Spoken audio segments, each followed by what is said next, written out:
አቤልዬ ሰላም ነው?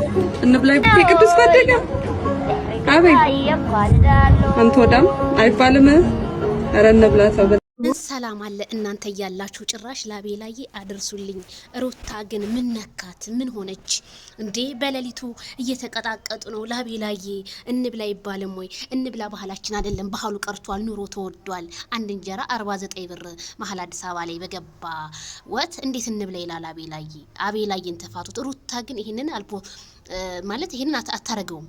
ልከውላት ነው። የተላከ ነገር ነው ከነ ትክክል ተልኮላት እንጂ ሩታ በፍጹም አታረገውም። አቤላ ማለት እኮ በሬን አላንኳኳም ነው። ሩታ መጥቶ ያንኳኳል፣ ችግር የለበትም። ይመጣልሻል እንዴ አቤላዬ፣ ከስርሽ አይደል እንዴ?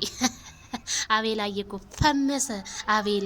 አቤላ እስኪ ንኩትና ፍልቅ ይበል ደሙ ይመጣ የለም ወይ?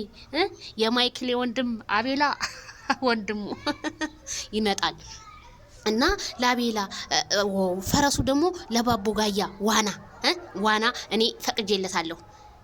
ደብረ ዘይት ላይ ፏፏ ይበል በዚህ አቤላዬ ፏፏ በል በዚህ ፈረስ። እየሰማህን ነው ማለት ነው።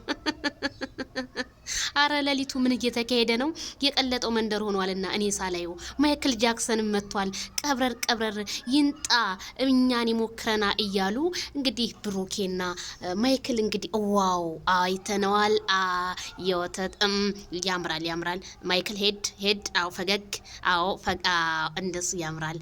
ጡትን ሄድ እንደሱ ጥሩ ነው። ይሄን እያዩ ታዲያ እንዴት ሄርሜላና ሩታ እንቅልፍ ያዛቸዋል? የዛሬው ሲያበድ ነው። ቤተሰብ ምን ሊፈጠር ይሆን ግን?